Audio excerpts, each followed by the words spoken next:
Here we go! Insolent fool. No one comes to Earth and pushes us around. There's nothing you can do to stop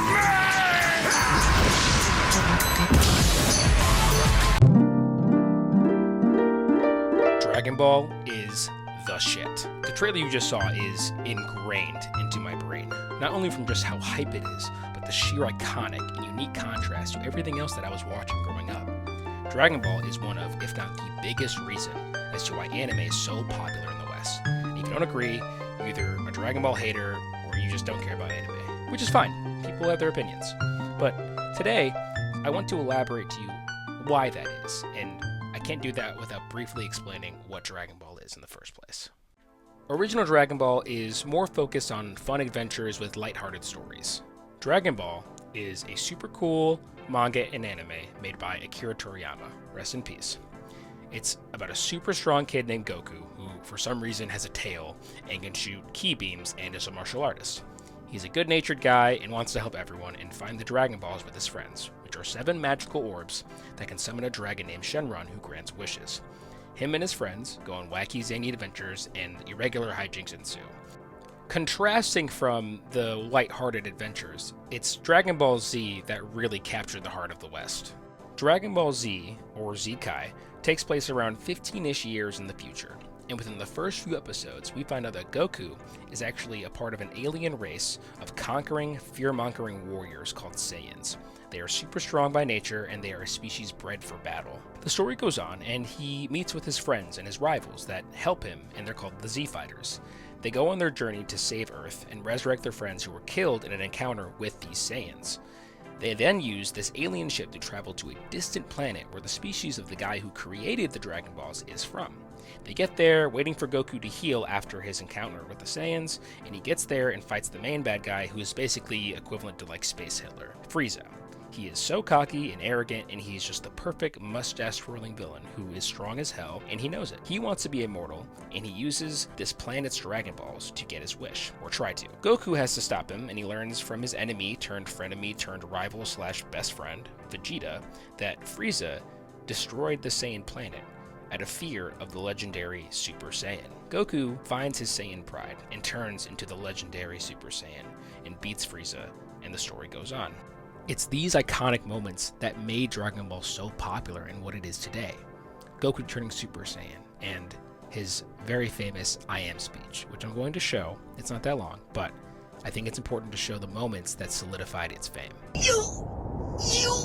What are you? You haven't figured it out yet. I'm the Saiyan who came all the way from Earth for the sole purpose of beating you.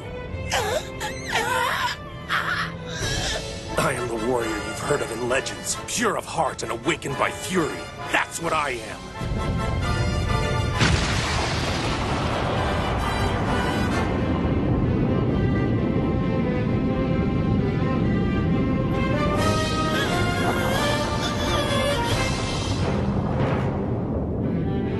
I am the Super Saiyan, Son Goku! It's moments like this that made me fall in love with Dragon Ball in the first place, and I'm sure it's the same reason why many others did as well. This show, with its amazing music and its iconic characters and moments, solidified itself in Western media. With its amazing visuals and dynamic storytelling that was so different from everything else that was on the air back then. And also, the song.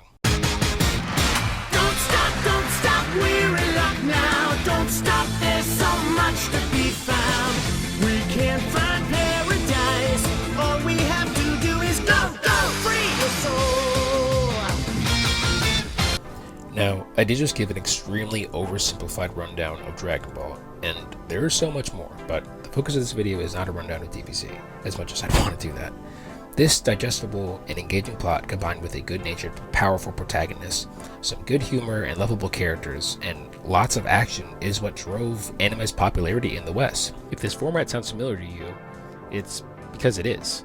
These traits all align with what Hollywood prioritizes in terms of box office success.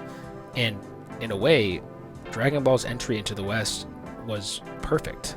Like it was made for Hollywood. Like it was made for everyone to love. This style of anime is known as shonen, and Dragon Ball is kind of responsible for it.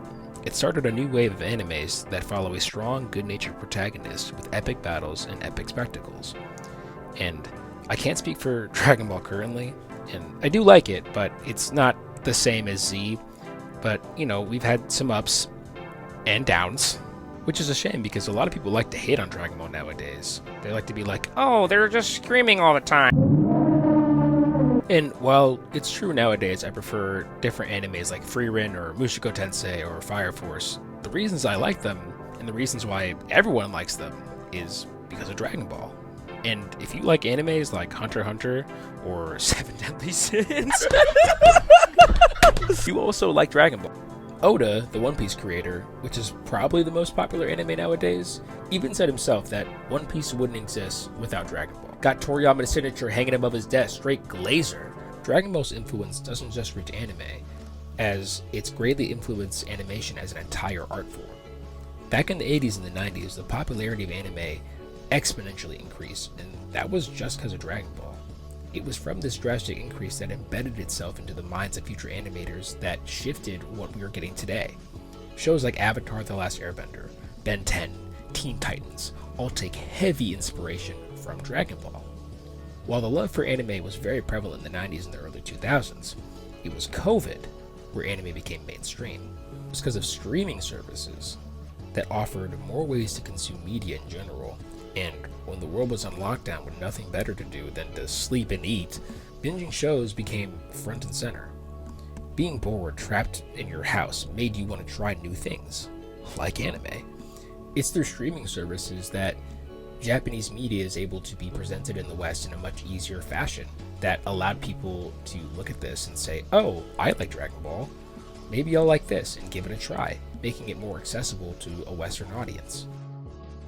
But back to Dragon Ball and anime as a whole. Influence on Western media is much more apparent nowadays than ever, with films like Puss in Boots and The Last Wish and the Spider-Verse movies all take heavy animation techniques and tropes from anime. And that's in part due to the age of these animators. Like I said, and like myself, growing up with Dragon Ball greatly influenced what I like and what I have standards for when it comes to animation.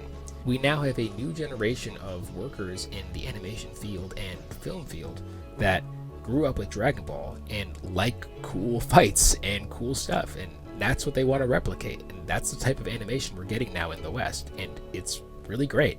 Because I'm just going to say it outright, and I know it's an opinion, but Japanese animation is a million times better than Western animation. And it's only recently that animation has just been popping the fuck off. I want to take a second to look at these charts of Shonen Jump sales. These are directly linked to Dragon Ball from when it was gaining popularity to when its original run ended, and then also when Super started to rise and fall in the late middle 2000s. Even non-animated things take influence from Dragon Ball, like Creed 3. Michael B. Jordan loves anime.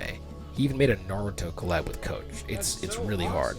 But he took inspiration from Dragon Ball and anime to make fight scenes in this boxing movie, and that's awesome. That's so cool that Dragon Ball has that level of influence to the fact that it's not just affecting animation, but entertainment as a whole. Dragon Ball's influence isn't just in the West, but at a global level of popularity and success that anime simply would not be where it is today without it. Akira Toriyama started a trend, not just amongst Western media, but global media. Countless of references, tributes, homages, and credits to him are littered throughout various pieces of media, with Dragon Ball being shown on networks like Fox, Nicktoons, Cartoon Network, Adult Swim, Toonami, all American broadcasting services that had a love and appreciation for Toriyama and his work. And from the very long Dragon Ball run that it had, these studios loved and paid their respects to Dragon Ball in many different ways. Whether it's the references, power hours, they wanted to show that we from the West wanted more of this product. And it's from that want that we were able to get a remastered version of Dragon Ball Z known as Z Kai, which is a more concise version of the show, and in my opinion, the best way to experience Dragon Ball. It has updated voice acting, redone animation, the pacing becomes perfect due to the removal of filler, and it becomes even more digestible for an even wider audience. It's only from this massive demand for Dragon Ball that we even got this version of it, and it was able to give the next generation the experience of growing up with Dragon Ball all over again. The distribution of Dragon Ball through streaming services, the mass broadcasting on numerous powerhouse TV channels and remastered releases, and the timing of which was released, all played into the phenomenon that we see today of people loving anime. It was from Dragon Ball, putting its foot in the door with something unlike anything we've ever seen before in the West, that captured the minds of children and adults alike, that fostered a generation of people who like anime and aspired to create something that can live up to the name Dragon Ball and Akira Toriyama.